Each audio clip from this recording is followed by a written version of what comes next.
Kenapa orang kecewa pada agama? Kenapa revolusi intelektual terjadi di benua Eropa, tapi tidak terjadi di dunia Muslim? Saya Syifa Amin, pegiat literasi di Wonder Home Library. Hari ini kita akan membahas satu buku yang sangat menarik, berjudul Reopening Muslim Minds. Buku ini ditulis oleh seorang jurnalis, penulis, dan sekaligus juga pernah menjadi fellow di Cato Institute di Amerika Serikat, berbasis di Washington DC. Dan tahun 2017, penulis ini pernah mempromosikan bukunya yang berjudul Islam Without Extremes di Malaysia, karena bukunya dianggap sebagai hal yang menggugah, mengganggu gitu kebebasan berpikir orang-orang Melayu. Beliau pernah ditahan, diinterogasi, dan bahkan dideportasi dari Malaysia. Nah, apa saja pikiran-pikiran Mustafa Akyol dalam buku Reopening Muslim Minds ini? Kita akan bahas itu sekarang juga.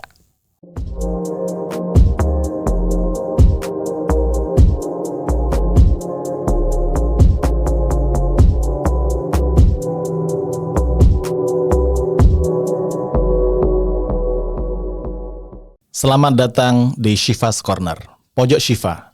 Bersama kita membaca dan merespon dunia. Pada bab pertama buku Reopening Muslim Minds ini, penulis Mustafa Akyol mendiskusikan satu topik yang sangat menarik, yaitu manusia buatan sendiri, yang berbasis pada novel berjudul Hai Ibnu Yaqdhan yang ditulis oleh Ibnu Tufail pada abad ke-12. Di bab ini, Mustafa Akyol menggambarkan pertama-tama bagaimana penerimaan kalangan barat terhadap novel Hai Ibnu Yaqdhan itu, yang diterjemahkan pada abad ke-17 oleh Edward Pocock, berjudul Philosophicus Autodidactus atau Self-Thought Philosopher, filosofer atau manusia yang menemukan dirinya sendiri. Dan pada perkembangannya, terjemahan ini juga ada yang menduga berpengaruh pada satu novel yang ditulis oleh Daniel Defoe pada abad ke-18, judulnya Robinson Crusoe. Film ini kemudian juga novel ini difilmkan kemudian menjadi satu film yang juga banyak ditonton oleh audiens internasional. Jalannya cerita dari novel Hai Ibnu Yaqdhan itu adalah ini kisah tentang seorang anak yang lahir di sebuah pulau terpencil, di mana dia dibesarkan oleh rusa, oleh kijang yang bernama Roy atau Roy gitu ya. Nah, pada perjalanan hidupnya dia tumbuh kembangkan, diasuh oleh kijang ini, diajari dengan bahasa kijang, bahasa binatang, perilaku, kebiasaan binatang gitu. Dan Hai mulai fasih dengan semuanya itu. Sampai pada satu waktu kijang yang mengasuhnya itu meninggal. Dan dia melihat burung, bagaimana cara menguburkannya gitu. Dan kemudian dikuburkan dengan cara melihat bagaimana burung menguburkan teman burungnya yang lain gitu. Tapi sebelum penguburan, Hai belajar tentang membedah tubuh dari kijang tersebut dan belajar tentang anatomi tubuh hewan. Sepeninggal kijang yang mengasuhnya, dia juga belajar tentang fisika, tentang biologi, tentang botani, tentang jenis-jenis hewan dan jenis-jenis tumbuhan yang ada di situ gitu. Sampai pada usia yang cukup matang, sekitar 49 tahunan gitu, dia mulai berefleksi atas semua yang dia lihat, yang dia alami, refleksi-refleksi etik, refleksi-refleksi filosofis tentang siapa yang menciptakan alam ini, dari mana dia berasal, akan kemana orang yang meninggal itu berujung, dan seterusnya dan seterusnya. Nah, di tengah refleksi filosofisnya tersebut, ada orang dari seberang pulau yang bernama Asal atau Absal dan Salman gitu. Ini adalah sebuah pulau yang ditinggali oleh manusia.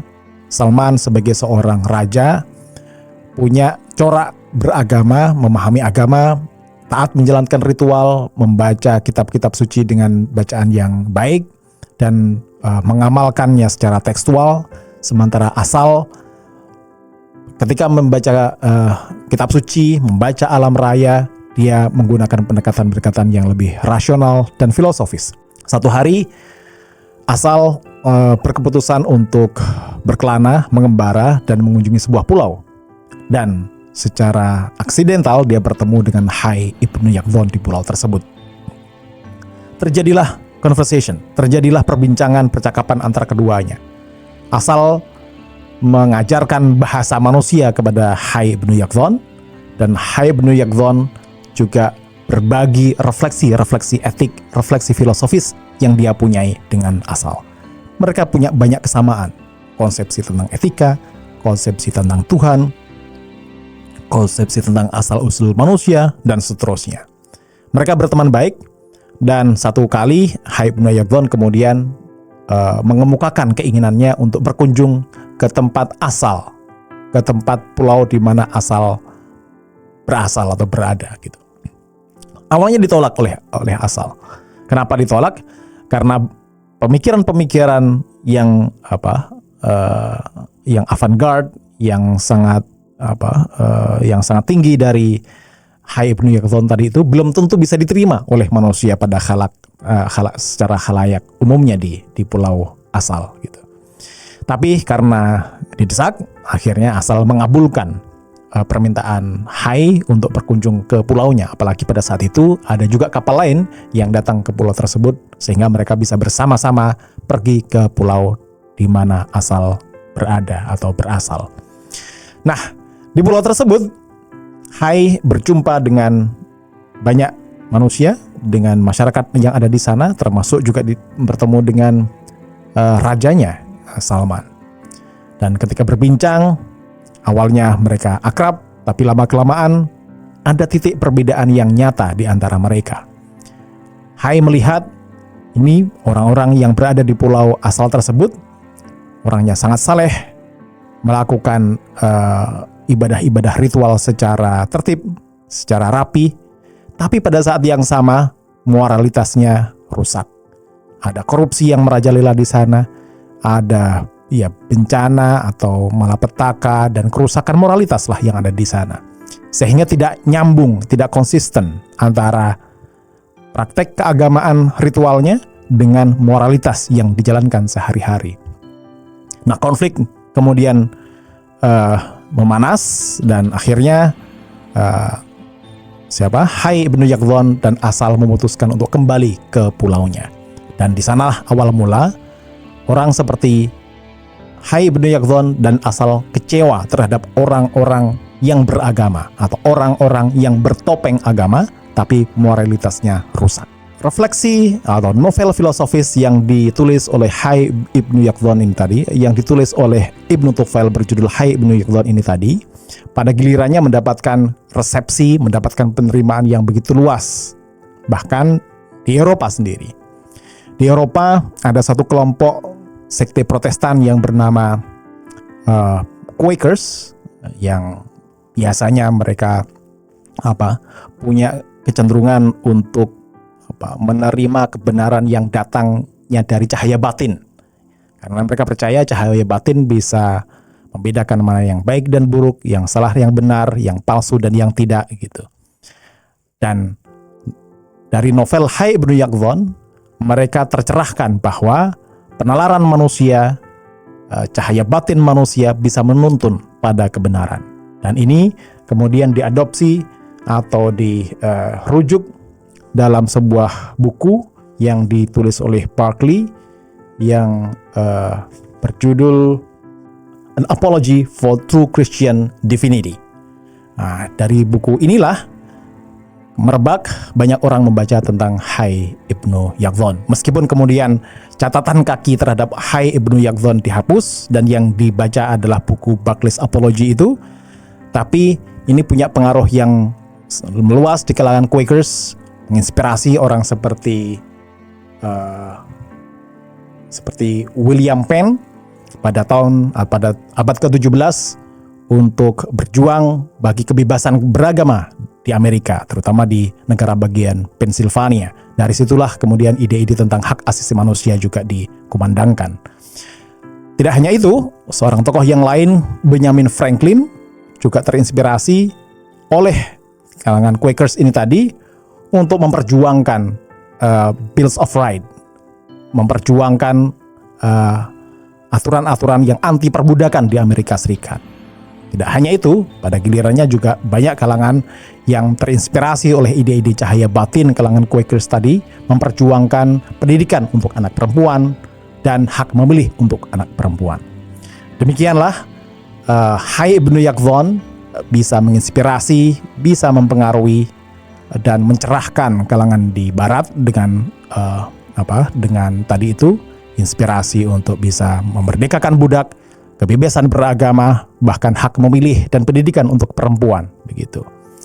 Sementara kalangan Muslim masih agak tertinggal dalam hal ini. Nah, begitu kira-kira assessment atau penilaian dari Mustafa Akyol. Nah, kalau tadi pertanyaannya adalah kenapa orang kecewa terhadap agama? Yang dimaksud agama sebenarnya adalah orang beragama. Karena itu tadi, saleh ritual tapi bobrok secara moral. Harusnya kalau kita beragama dengan juga melibatkan aspek batin, aspek rasional, ada kesinkronan antara ritual dengan praktek moral sehari-hari. Demikian pula kenapa revolusi intelektual tidak terjadi di dunia Muslim, malah terjadi di Barat. Nah, barangkali di dunia Muslim selama ini peran akal dinomorduakan dan ditindas atau di cover oleh kegandrungan terhadap untuk melaksanakan hal-hal yang bersifatnya yang legalistik dan dogmatik dalam konteks beragama. Idealnya keduanya bisa beriringan.